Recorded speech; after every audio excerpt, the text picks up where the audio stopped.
Isaya 52 mstari wa 11. Maandiko yanasema nendeni zenu, tokeni huko, msiguse kitu kichafu.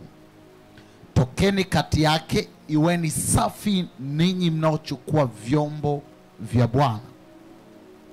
Iweni safi ninyi mnaochukua vyombo vya Bwana. Angalia mstari wa 10. Bwana ameweka wazi mkono wake mtakatifu machoni pa mataifa yote, na ncha zote za dunia zitauona wokovu wa Mungu wetu. Mstari wa 12. Maana hamtatoka kwa haraka wala hamtakwenda kwa kukimbia, kwa sababu Bwana atawatangulia na Mungu wa Israeli atawafuata nyuma awalinde, mtumishi atesekae. Mstari wa 13. Tazama, mtumishi wangu atatenda kwa busara, atatukuzwa na kuinuliwa juu, naye atakuwa juu sana. Amen. Bwana Yesu asifiwe. Jana nikasema kitu kimoja, kuwa wakfu au kutembea katika wakfu au kutengwa ni deliberate commitment ya mtu, ni maamuzi ya mtu. Ni lazima uamue ya kwamba mimi nataka niwe wakfu kwa ajili ya Bwana. Moja ya kitu ambacho unatakiwa kufahamu ya kwamba Mungu hawezi akakulazimisha wewe kuwa wakfu kwa ajili yake, ila lazima wewe uamue kwamba mimi nitakuwa wakfu kwa ajili ya Bwana. So it is a deliberate decision. You make a decision. Na nikasema unapokuwa unakuwa consecrated, unaji-align, unajiweka mwenyewe katika makusudi ya Mungu, katika mapenzi ya Mungu, lakini pia katika kuweza kupata furaha ya Mungu. Kuna vitu ambavyo nilizungumza jana, sitazungumza sana, lakini tunapozungumzia consecration au kutengwa kwa ajili ya Mungu, kwa ajili ya eneo la maombi, ni lazima mtu ufanye jambo la makusudi, lazima uamue. Sasa nataka tuende mbele zaidi siku ya leo kwenye Isaya sura ya 52 pale kuanzia mstari wa 11. Anasema nendeni zenu, tokeni huko, msiguse kitu kichafu. So tunaona hapa anazungumzia consecration, pia anazungumzia kutengwa au kuwekwa wakfu kwa ajili ya Bwana. Maandiko yanasema nendeni zenu. Ukiangalia lugha anayotumia ni lugha ya mkazo. Anasema nendeni zenu, tokeni huko, msiguse kitu kichafu. So you see, anatulazimisha kuwa consecrated, anatulazimisha kutengwa. Na tunaona kitu ambacho hapa anatutenga nacho ni uchafu. Sema amen kama unanielewa. Tunaona anakutenga na nini? Anakutenga na uchafu. Kwa hiyo ili Mungu aweze kukaa na wewe, moja ya kitu ambacho anakutenga nacho ni uchafu. So kuna vitu ambavyo vinaweza vikawa around you ambavyo vinazuia Mungu kuweza kuassociate na your spirit. Vinazuia roho ya Mungu kukaa na wewe. Vinazuia Mungu kuanza kutembea na wewe kwenye eneo la maombi. Kwa sababu moja ya kitu ambacho kinazuia Mungu asikae na mtu kwenye eneo la maombi ni uchafu. Na tunaona kwenye Isaya kitu ambacho anazungumza, anasema tokeni kati yao, mkatenge nao. Kwenye Kiingereza anazungumza, anasema depart you, go out from them, touching no unclean thing. Anasema usiguse kabisa kitu kilicho kichafu. So unaona kitu ambacho anakuitia hapa, anakuitia usafi. Sema amen. Sema amen kama unanielewa. Kwa hiyo ili Mungu aanze kukaa na wewe kwenye eneo la maombi, moja ya eneo ambalo Mungu atakusukuma kwenye eneo la utakatifu.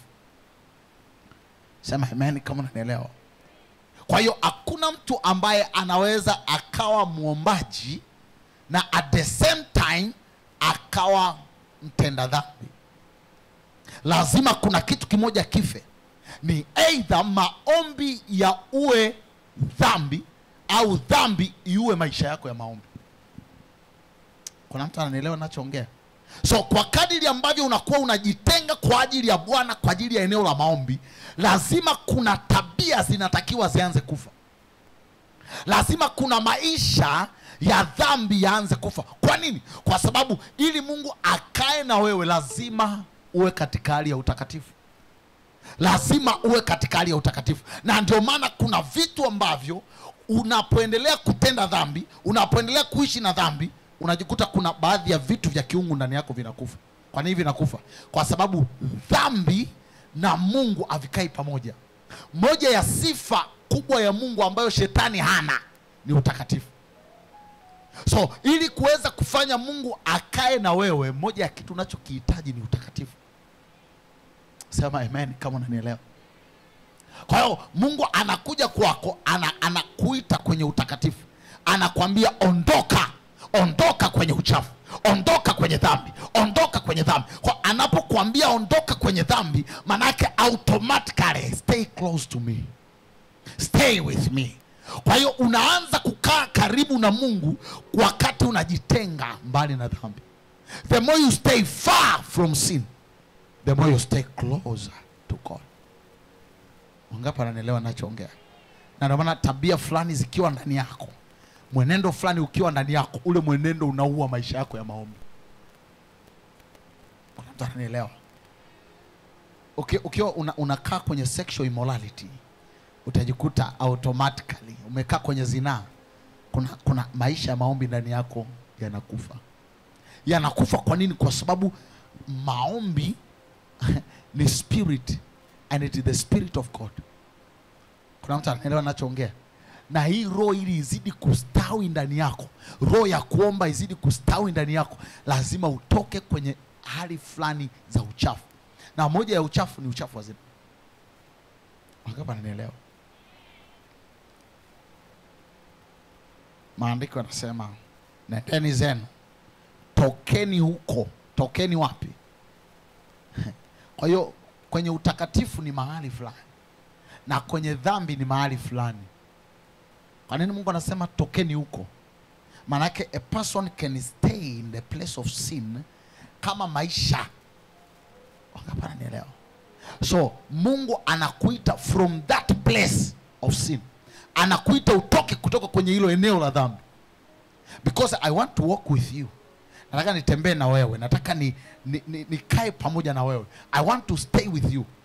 Kwa moja ya kitu ambacho nataka nikione kwako ni utakatifu.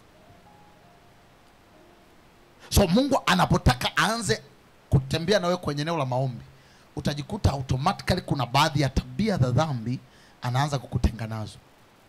Ulikuwa unajisikia comfortable kuongea uongo, unajisikia comfortable kusema watu wengine vibaya, unajisikia comfortable kufanya uasherati.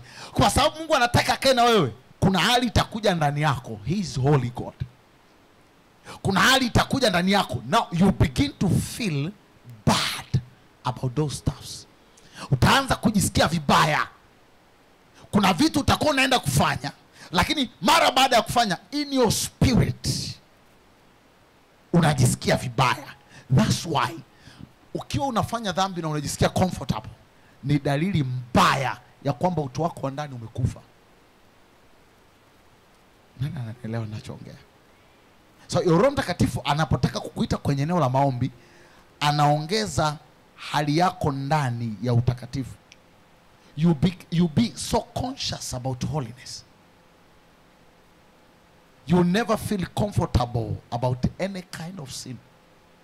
Na ndio maana mtu yote ambaye ameokoka vizuri, akikosea ndani yake hawezi kujisikia raha tu, anajisikia amani. Huku ndani atajisikia kutafuta kutengeneza. Roho Mtakatifu nimekosea. Roho Mtakatifu nimekosea. Roho Mtakatifu nimekosea. Roho Mtakatifu nimekosea.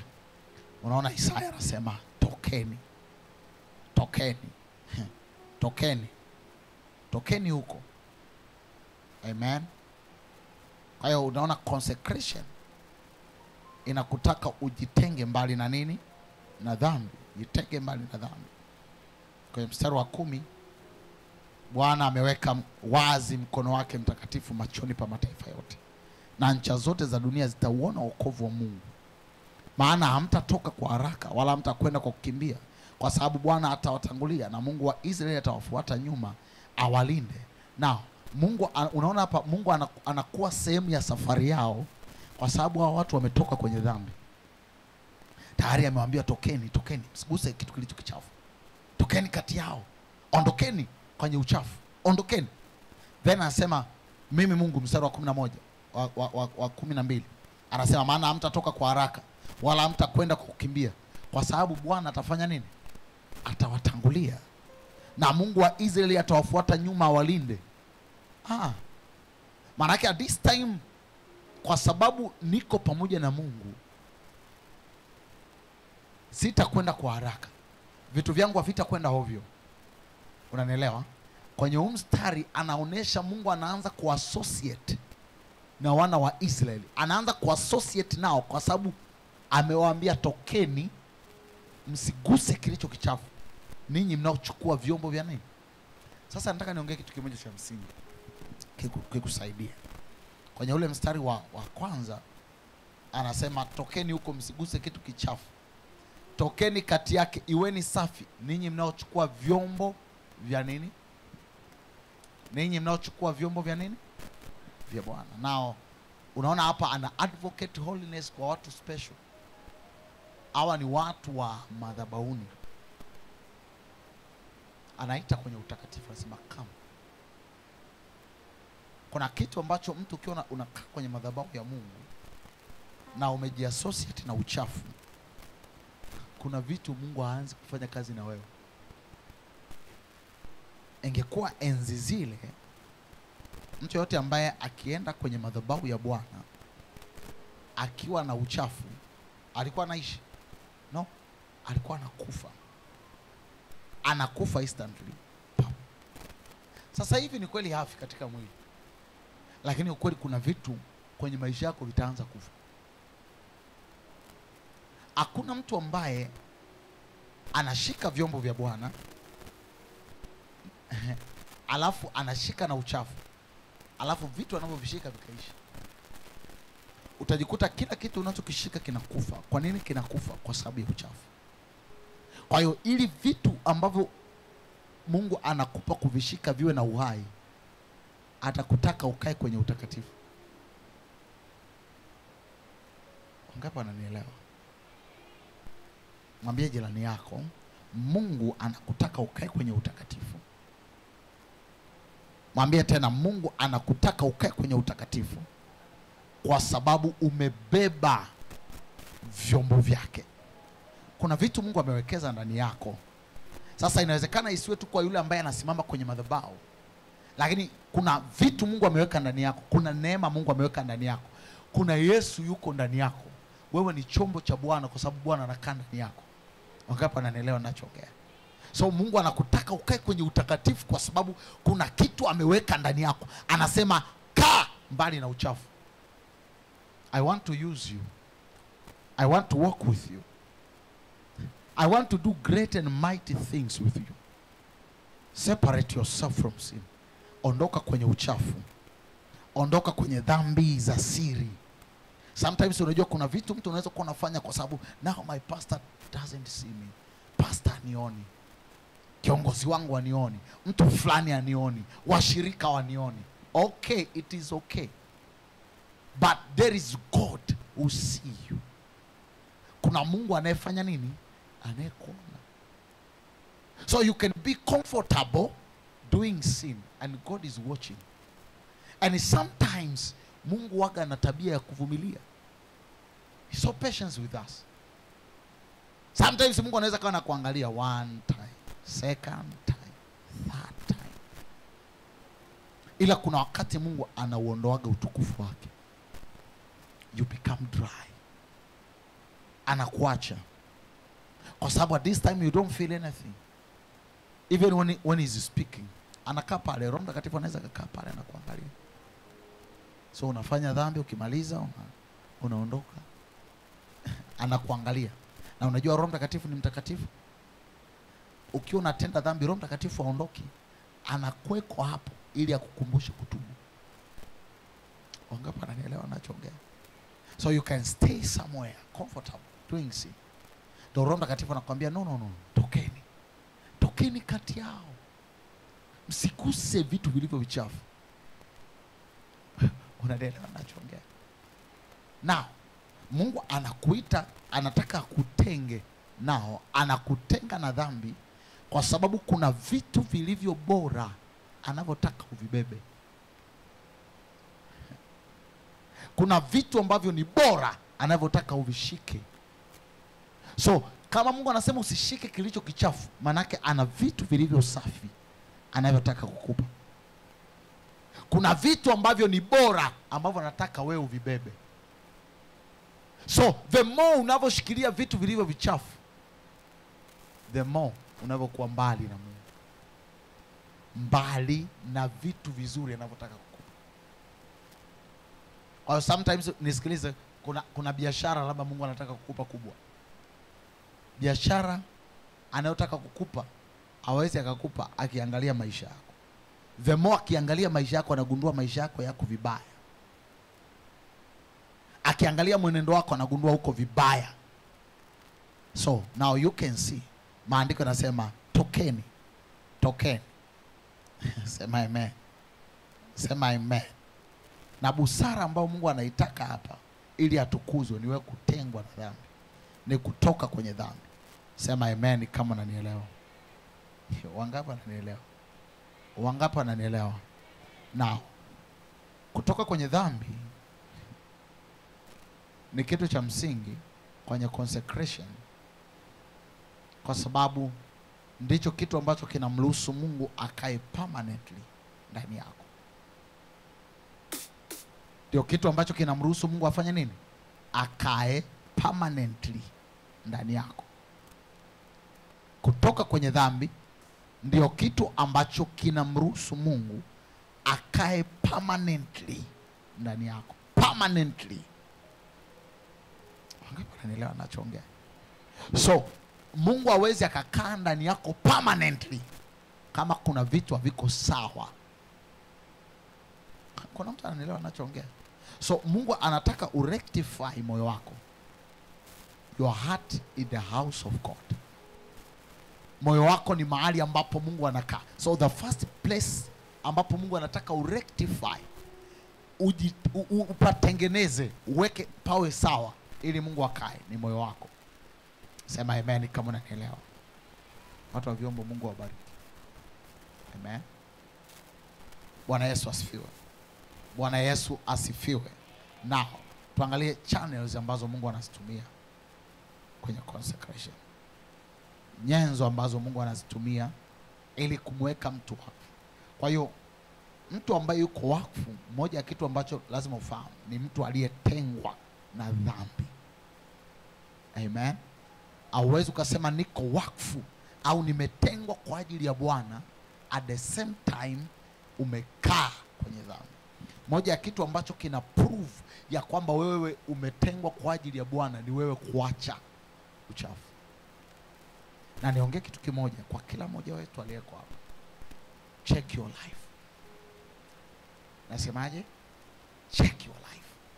Angalia vitu ambavyo haviko sawa ndani yako, ambavyo vinafanya Mungu asikutumie, Mungu asiende na wewe. Remove those stuffs. Ondoa huo uchafu. Wangapi wananielewa? Chochote ambacho unakiona akipo sawa, maisha yoyote ambayo I know sometimes I say, okay, pastor doesn't see me. Pastor nioni. Unajua Mungu anafuatilia mpaka kwenye simu zetu. Mungu anafuatilia mpaka ukiwa peke yako. Mungu anakufuatilia. Na unajua jicho la Mungu linaona kila mahali. Kule ambako hakuna mtu anakuona, hakuna pastor anakuona, the eye of the Lord can see you. Wangapi wananielewa? Rekebisha. Na nasemaje? Sometimes unaweza ukaja hapo kapiga reka pale raka. But Roho Mtakatifu anaweza kuangalia anasema no. Pamoja na kuraka lakini mbona hauko sawa? Na usijifanye uko sawa. Wangapi wananielewa? Nasema nini? Usijifanye uko nini? Unajua kuna ile unasema unajua anajua hata kama hajaniona basi, but God see you. Mungu anakuona. Kuna vitu kwenye maisha yako vinaweza vikafa. Kuna mambo kwenye maisha yako yanaweza kawa naenda vibaya. Sometimes kuna mahali unaweza usitoke kwa sababu ya vitu ulivyo navyo ambavyo sio safi. Narudia, rekebisha. Kuna vitu ulikuwa unafanya viko sawa, usirudi. Achana na dhambi. Amen. Achana na nini? Achana na nini?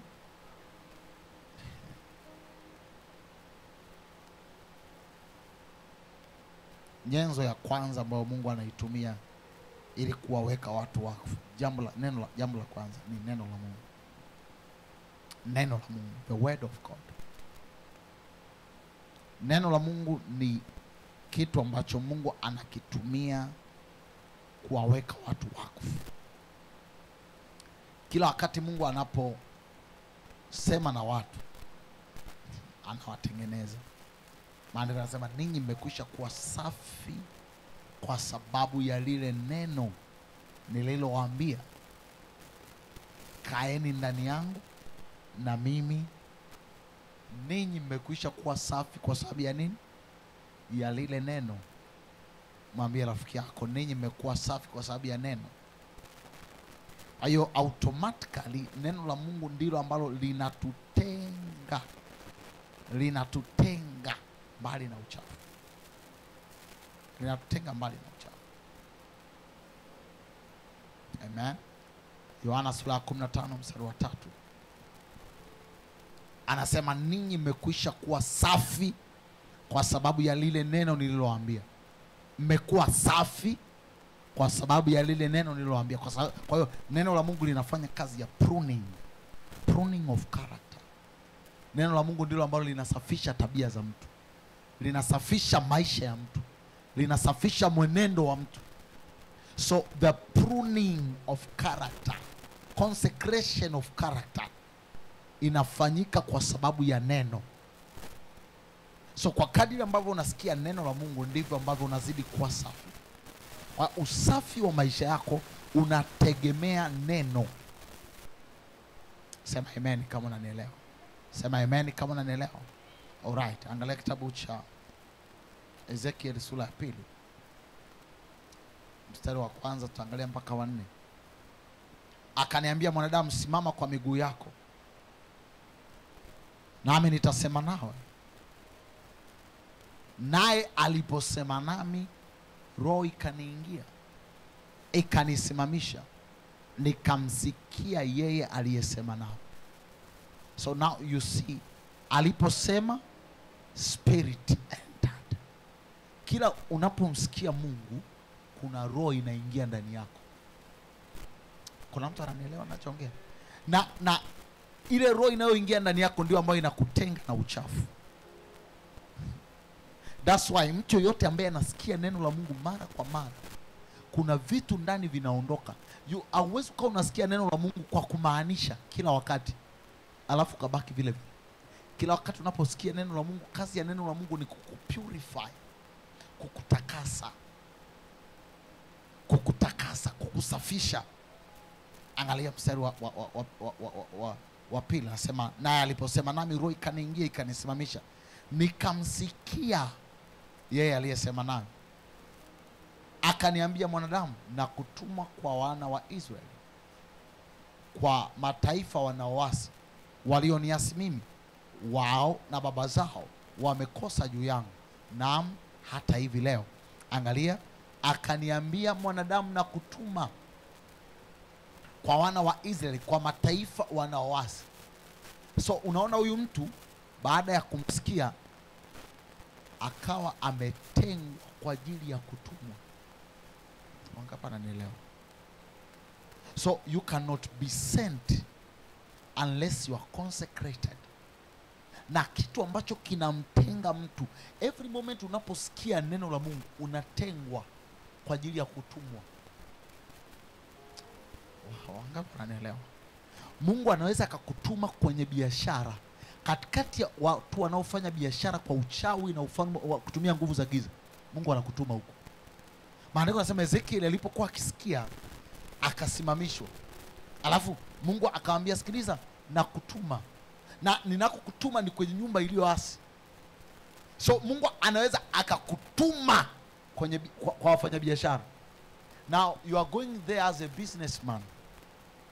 After hearing the word of God, unaenda kama mfanyabiashara. Neno la Mungu linakutenga kuwa mfanyabiashara bora. Alafu Mungu anakutuma katikati ya wafanyabiashara wanaotumia nguvu za giza. Anakutuma kati ya wanasiasa wanaotumia nguvu za giza. After hearing the word of God, baada ya kusikia neno la Mungu, Mungu anakutuma kama mtumishi wa Mungu wa kweli katikati ya manabii wa uongo, katikati ya mitume wa uongo, katikati ya wachungaji wa uongo, katikati ya walimu wa uongo. Listen to me carefully. Every moment unaposikia neno la Mungu, kuna kitu kinasimamishwa ndani yako. Maana yake at this time Mungu anakutenga kwa ajili ya eneo fulani. Now you become consecrated by God in a certain area. Mungu anaanza kukutumia kwenye eneo fulani. Maandiko yanasema aliposema nami, roho ikaniingia ikanisimamisha. Anasema nami nikamsikia yeye aliyesema nami. Alafu baada ya hapo mstari wa 3 anasema akanituma. Anakutuma wapi? Anasema akanituma kwa nyumba ya Israeli iliyoasi. Angalia mstari wa 3. Anasema akaniambia, mwanadamu, na kutuma kwa wana wa Israeli, kwa mataifa wanaoasi. So Mungu anaweza kukutuma kwenye biashara katikati ya wafanya biashara waovu. Angalia, anasema wao na baba zao wamekosa juu yangu. Naam, hata hivi leo. Mstari wa 4. Na wana hao wana nyuso zisizo na haya, na mioyo yao ni migumu. Mimi nakutuma kwa hao, nawe utawaambia Bwana Mungu asema hivi.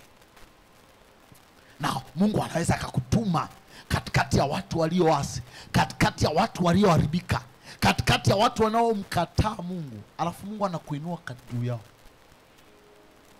Wangapi wananielewa? So Mungu anasema nimekuchagua kuwa mfanyabiashara. Kwa mfanyabiashara katikati ya wafanyabiashara waharibifu. Anasema go there. Go and do business. Mungu anaweza akakutuma katikati ya wanasiasa waharibifu. Anasema go and do politics. So angalia mstari wa 4, anasema na wana hao wana nyuso zisizo na haya, na mioyo yao ni migumu. Mimi nakutuma kwa hao. Manake these people are dangerous people. Lakini angalia, Mungu anamwambia Ezekiel, nimekutenga. Na kitu gani kilichomtenga Ezekiel? Ezekiel alitengwa na neno alilosikia.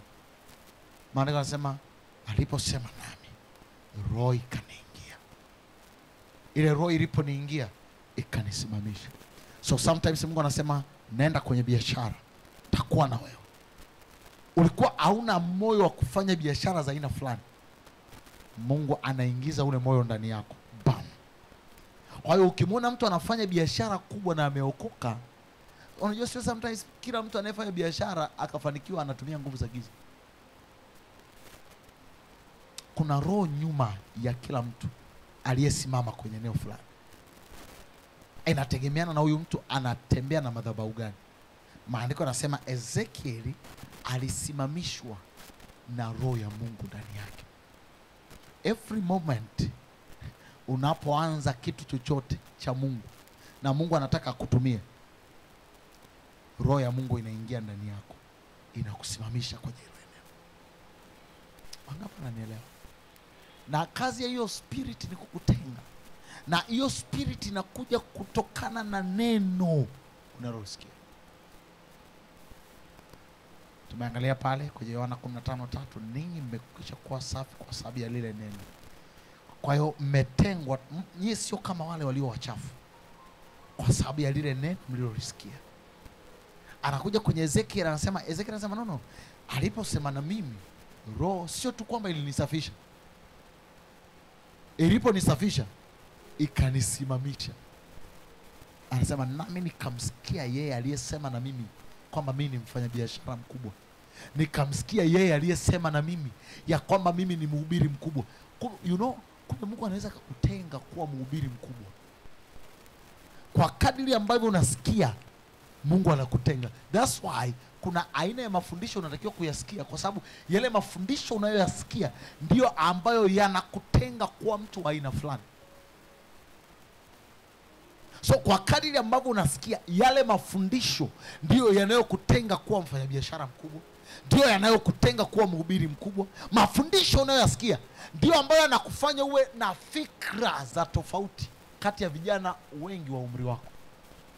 Kwa utakaa kati ya vijana wengi wa umri wako, then una best ideas of business. And those best ideas comes from the word. Kuna namna dunia inafikiri kuhusu biashara. Kuna namna dunia inafikiri kuhusu siasa. Kuna namna dunia inafikiri kuhusu ndoa. Then Mungu anaweza kaitenga ndoa yako kutoka kwenye ndoa nyingi ambazo zinaonekana zinaharibika. Then by the word of God, Maandiko yanasema ninyi mmekwisha kuwa safi. Ndoa yako imekwisha kuwa safi. Anasema okay, I know ndoa nyingi zinavunjika, but your marriage will never be broken. Haitavunjika kwa sababu gani? Because of the word. Umenielewa ninachoongea? Because of what? Of the word. So hata kama kuna watu wengi wanalia ndoa zinaharibika, my marriage is preserved by the word. So distractions will come, storms will come, I will hide myself in the word of God. Wakati uharibifu unakuja, mashambulizi yanakuja, mimi nimejificha ndani ya neno. Nimejificha ndani ya agano la kweli ambalo ni neno la Mungu. So Mungu anatumia neno lake kama channel ya kuwatenga watu wake. So Mungu anapotaka kuwatenga watu, cha kwanza analituma neno lake. Anapolituma neno, lile neno unalolisikia ndilo ambalo linakutenga na fikra za kwamba ndoa lazima ivunjike, ndoa lazima igombane. Ukisikia watu wengi wanasikiliza mafundisho wanasema ndoa lazima mgombane. Kuna miaka 1 mpaka 3 au mpaka 5. Ile ni miaka wanasema sijui ya ndoa changa. Unaweza ukachagua ndoa yetu iwe changa milele au ndoa yako iwe ya ugomvi milele. Umeelewa ninachoongea? It is by the word. Neno unalolisikia ndio linalokuamulia uwe na lifestyle ya namna gani. Ukitaka kuisha ndoa yako kila siku, huisha kwa neno. Ukitaka kuisha fikra za kibiashara kila siku, huisha kwa neno. Aliposema nami, roho ikafanyaje? Ikaniingia, alafu ikafanyaje? Ikanisimamisha. Ukasimamishwa na nini? Na neno. Unasimamishwa na kitu gani? Sema neno. Sema neno. Kwa hiyo tukikuangalia in the spirit, kinachokusimamisha nini? Imagine kama mbingu zimesimamishwa na neno. Yaani ukiziangalia mbingu hizi zimesimamishwa na nini? Siku gani mbingu zilitikisika? Lini mbingu hili hapa tukaona mbingu hii hapa imeshuka imetuangukia ba? Kama ni bati hili bati halitoboki. Kama ni bati hili bati haliharibiki. For generations. Na hili bati limesimamishwa na nini? Aliyesema ni Mungu. Imagine mipaka ya bahari imesimamishwa na nini? By the word. We lini na lini mchanga ukawa ni mpaka? We kwa nini usiweke nyumba tu, nyumba yako ile? Weka mchanga, mwaga mchanga, usema huu ni mpaka. Kesho mvua inyeshe kama utaukuta. Lakini angalia, Mungu amejenga kuta za bahari kwa mchanga. Imagine this God. Wangapi wananielewa ninachoongea? Sio mchanga ule ndio kuta, ni neno lake. Wangapi wananielewa? So imagine kama utalisikia neno la Mungu kuhusu ndoa. Ndoa yako itasheka. Kwa ukikutana na ndoa yenye migogoro, cheki neno ndani ya hiyo ndoa. mume wako akikorofisha, nuna kidogo. Kwa hiyo mwanamke anafanya exercise, amefundishwa, kwa anafanya exercise. Kinachomtengenezea yale matukio ni nini? Ni neno walilosikia. Lakini kuna wale ambao wamesikia neno ya kwamba ndoa yetu haitikisiki, ndoa yetu haiendeshwi na mudi. Na unajua leo mudi yangu siongei na mtu, siongei na mtu. Neno linasemaje? Enendeni kwa roho. Au maandiko yamesema enendeni kwa mudi? No, maandiko yanasema enendeni kwa nini? Kwa nini ukutana na mtu amenuna, unamwambia nini? Nipo kwenye siku zangu. Kwa hiyo kwenye siku zetu sisi tukishaingia, huwa kwenye hizi siku sichikagi na mtu. Amna. Ukiingia kwenye siku zako unaenenda kwa nini? Kwa roho. Haueneni na nini? Na siku zako. So Yesu akija ukiwa kwenye siku zako, maana yake uendi mbinguni kwa sababu ya wangapi wananielewa ninachoongea? Kwenye zile siku zangu mimi naenenda kwa roho. Sipo kwenye siku zangu naenda kwa roho. Sema amen wakina dada na kina mama wote. So kwenye ndoa hauenendi kwa nini? Kwa mudi. Hauenendi kwa kujisikia. Sasa yule akinuna, msimsemeshe kitu. Wakina dada hapa wametunisha kifua mbele. Kwa kama ashangedere. No. Umenielewa ninachoongea? Make sure unaenenda kwa roho. Maandiko yanasema aliposema nami, roho ikaniingia. Alafu ile roho haikuniacha nimekaa, ikanisimamisha. Nami nikamsikia yeye aliyesema nami. Akasema na mimi nini tena? Kaya mwanangu, ninakutuma kwenye nyumba ya Israeli, nyumba iliyoasi. So ile roho ikanisimamisha. Ile roho ndio ikanitenga. Kumbuka na mimi ni Israeli, lakini at the same times anasema nakutuma kwenye nyumba ya Israeli, ila nyumba ile imeasi. Wangapi wananielewa? Neno la Mungu lina tabia ya kutenga na kukutofautisha na wengine, alafu linakusend. Linakupa neema ya kufanya biashara, alafu linakusend to the market. So the word of God can send you to the market. Wacha tuambie uhalisia wa ndoa. Uhalisia mimi wengine siutaki, nataka uhalisia wa neno. So I want the word of God to be alive in my marriage. The word of God can be alive in your marriage, can be alive in your relationship, can be alive in your business, can be alive in your career. The word of God can be alive everywhere you go. Listen to me carefully. Choose the word. Chagua neno. Let the word of God differentiate you. Let the word of God give you name. Umeelewa ninachoongea? I want to be different. I want to be different by the word of God. Kwa hiyo neno la Mungu lina tabia ya kumconsecrate. Ezekiel anasema mimi sikutumwa na kitu chochote, ila nilitumwa na lile neno nililolisikia. Sema nilitumwa na neno nililolisikia. Sema nilitumwa na lile neno nililolisikia. Na ndio maana unaweza ukaenda kwenye biashara ukasema neno limenituma kufanikiwa. Neno limenituma kuongezeka. Neno limenituma kustawi. Neno limenituma kuwa bora. Neno limenituma kupendwa. So when rejection come, you say rejection, you don't have place here. Nimetumwa mimi kupendwa. Everybody is commanded to love me. Sema amen. Sema amen. Sema amen. Sema amen. Hallelujah. Kwa hiyo neno la Bwana ndilo ambalo linakutenga.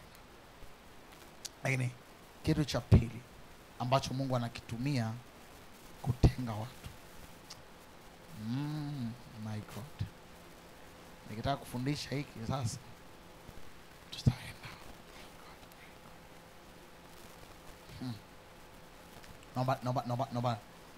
Naomba twende. Kitu cha pili ambacho Mungu anatumia kutenga watu au kuwaweka watu wakfu ni nguvu zake. Power of God. nguvu za Mungu. Mungu anapotaka kumweka mtu wakfu, anambatiza kwa nguvu zake. Mungu anapotaka kukutenga, kukufanya kuwa chombo chake, aanze kukutumia, he will send his power. He will send his power on you. Kwa akituma nguvu zake, zile nguvu zinaanza kukutofautisha na wengine. We can be of the same age, tukawa ni watu wa umri mmoja, tukawa ni watu wa kabila moja, tukawa ni watu wa kijiji kimoja, tukawa watu wa kanisa moja, lakini tukawa ni watu tofauti kwa sababu ya nguvu za Mungu ziko tofauti juu yetu. Listen to me. Tunaweza tukakaa wote kanisani, tukawa watu wote wa aina moja, tunalishwa neno moja, lakini nguvu zinazokuwa invested ndani yetu zikawa tofauti. Unaelewa ninachoongea? So Mungu anatumia nguvu zake kuwatenga watu, kuwatofautisha watu. Kuna mtu unaweza ukamwona ni wa kawaida leo, inawezekana kama unakuja kanisani ukamwona ni wa kawaida, come after 2 years, njoo baada ya miaka 2, nguvu za Mungu zinaweza kumbadilisha kwa kitu kingine. Samsoni ni mwanaume aliyezaliwa na mwanamke kama watoto wengine walivyozaliwa, lakini Samsoni alikuwa na covenant with God. Maandiko yanasema Roho wa Bwana akaanza kumtaharakisha Samson. Baada ya Roho wa Bwana kuja juu yake, Samson alikuwa another person. I want to tell you, Samson alikuwa bouncer, kwamba alikuwa na kifua. Samson alikuwa na kifua. Samson alikuwa hainui vyuma ili kupata nguvu. You must understand this. Kuna mtu akisikia swala la Samson, anapata picha yule Samson ambaye unamwona kwenye movie. Samson amejazia kifua, kipo hapa, Delila anakaa kwenye kifua pale hapa. Unafikiri Samson alikuwa, inawezekana Samson kabisa alikuwa ni mnene kama mimi kabisa. Lakini kitu cha ajabu juu ya Samson, every time nguvu za Mungu zikija juu yake, jamaa anapiga watu 1000 kama anapiga mtu mmoja. Unanielewa ninachoongea? Yaani anavyowapiga watu 1000 ni kama anapiga mtu, kama anapiga vingwenzi watu mtu mmoja tu. Yaani I don't know if you understand. Wewe unawezaje kuua watu 1000 kwa joo la punda? Nini naita nini, utaya la punda? Unawezaje kuua watu 1000? Imagine if naelewa watu 1000, utadhani hadithi za uongo kama za Abunuwasi.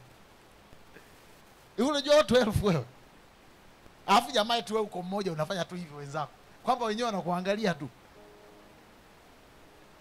Mimi nakwambia kama ilikuwa ni movie, ilikuwa ni movie ya Samson. But you know what? The secret was the power of God. Roho Mungu alikuwa anamjia. Alafu akimjia anafanya vitu extraordinary. Anafanya vitu visivyo vya kawaida. Then watu wanasema huyu jamaa siri ya nguvu zake ni nini? Wangapi wananielewa ninachoongea? Maana yake at this time ni kweli tumezaliwa wote umri mmoja. Ni kweli tumesoma darasa moja. Ni kweli tunaabudu kanisa moja, lakini hii nguvu ikijaga juu yangu nakuwa tofauti na wewe. Kwenye biashara, hii nguvu ikiwa juu yangu nakuwa tofauti na wewe. Listen to me, nguvu za Mungu zikija kwenye maisha ya mtu zinamtofautisha na wengine. Nasema wewe ni watofauti katika jina la Yesu. Nasema wewe ni watofauti katika jina la Yesu. Pamoja na kwamba kwenye tumbo la mama yako mpo watoto 8, lakini wewe ni watofauti katika jina la Yesu. Pamoja na kwamba upo kwenye mtaa wako mpo vijana wengi, lakini wewe ni watofauti katika jina la Yesu. Nasema pamoja na kwamba wewe na kabila lako mpo watu wengi, nasema kwenye hilo kabila wewe ni watofauti katika jina la Yesu. By the power of the Holy Ghost. Pasa amen katika jina la Yesu. Kwa nguvu za Roho Mtakatifu zinatofautisha watu, zinawa differentiate watu, zinafanya hao watu wasiwe wa kawaida.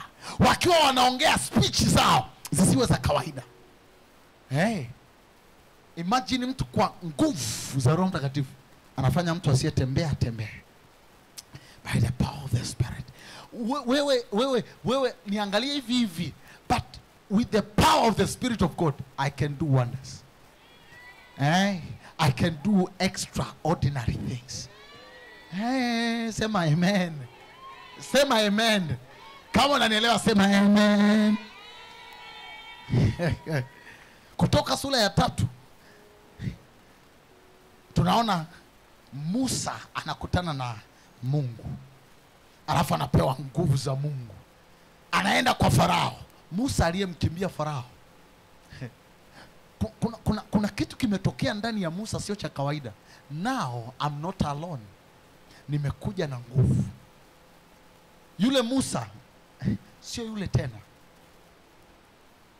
Mimi nikija na nguvu za Mungu ni tofauti na yule mbembela.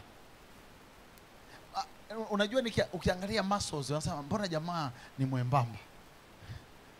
It is true, ni mwembamba. Mbona yule dada ni just kabinti tu. Ni kweli ni kabinti tu. Sema lakini ni kabinti kenye nguvu za Roho Mtakatifu. Ifike level ukionekana somewhere, when people are looking at you, they see the power of God.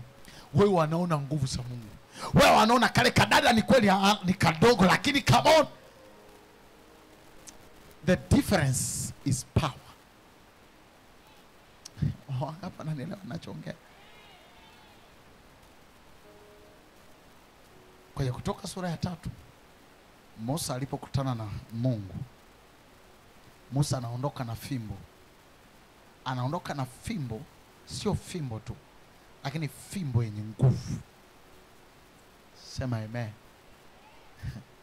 Ifike wakati usio unakuja kanisani tu hivi. Ukiwa unakuja kanisani uwe na nguvu ambayo inakutenga, inakuonesha wewe ni wa tofauti. Ifike level unarudi nyumbani, ukikaa mwenyewe mpaka unajishangaa kwamba mbona kama sio mimi? Kama kuna unajua mchawi yoyote anajijuaga ni yeye mchawi, ni yeye, lakini kuna kitu kingine anacho. Wachawi wanajijua kabisa. Hivi kwa nini walokole hawajijui kwamba wenyewe wana kitu kingine cha ziada ambacho wengine hawana? Sometimes you take yourself so casual. Unajichukulia kawaida, lakini hujui kama kuna nguvu sio ya kawaida iko ndani yako. Ukijiangalia hivi unajiona tu bwana mimi ni mtu no. Kwenye huo mwili ulionao, huo mwili kuna nguvu iko ndani yako. Yaani nguvu za Mungu zimetabanako humu ndani, zimekaa humu ndani. Unajua nguvu za Mungu hazipo kwenye matofali haya. Nguvu za Mungu ziko ndani yako.